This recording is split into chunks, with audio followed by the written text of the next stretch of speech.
Бакыт, житель Бишкека, был одним из тех, кто несколько недель стоял в очереди перед офисом российского аэрофлота, чтобы купить билет до Москвы. Билеты на регулярные рейсы готовы покупать, несмотря на то, что они стоят не менее 50-60 тысяч сомов. Поскольку деньги, которые он здесь зарабатывает, не покрывают расходы его семьи, ему приходится уезжать на заработки в Россию. Надо кормить семью, никто ничего тебе не сделает. Надо работать, пока есть здоровье. 2020 год выдался трудным годом для мигрантов. Ограничительные меры из-за пандемии только ухудшили поиски работы для тех, кто собирался на родину. В начале года многие мигранты потеряли работу. У них закончились деньги на еду и жилье. Для многих медицинская помощь была недоступна. Закрытие границ – основная проблема, так как многие остались без работы. Во время пандемии коронавируса многие элементарно не могли купить себе лекарства. Также многие оставались в аэропортах и на границах.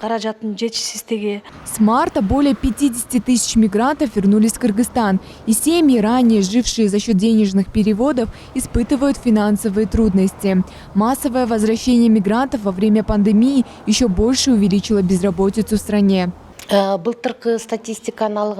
Если брать нынешнюю статистику, то на одну вакансию приходится 3-4 человека.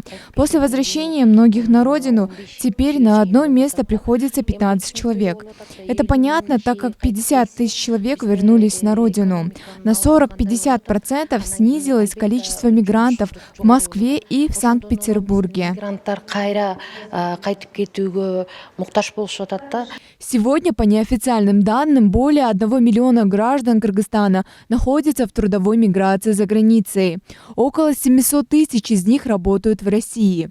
С 2015 года, когда Кыргызстан присоединился к ЕАЭС, мигрантам стало легче жить и работать в России. За 5 лет граждане Кыргызстана сэкономили 250 миллиардов рублей, не оплачивая патенты и разрешения на работу. Но при этом вопросы по оформлению груза 200 остаются открытыми. Ежегодно около 400 кыргызских мигрантов умирают за границей по разным причинам. Известно, что государство выделит более 50 тысяч сомов на восстановление погибших. Поскольку эти средства часто не покрывают расходы на груз 200, по предложению диаспоры миграционная служба разработала проект постановления о возмещении родственникам погибших в размере 1 миллиона сомов.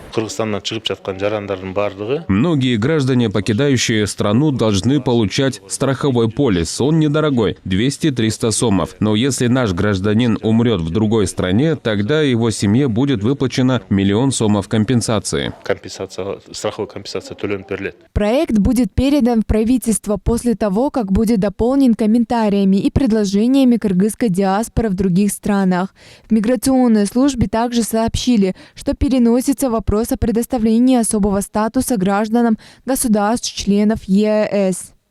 Регламент разработан и разослан в 5 стран. Если документ будет принят, граждане Кыргызстана, России, Казахстана, Армении и Беларуси будут иметь равные правовые условия в любой части Союза.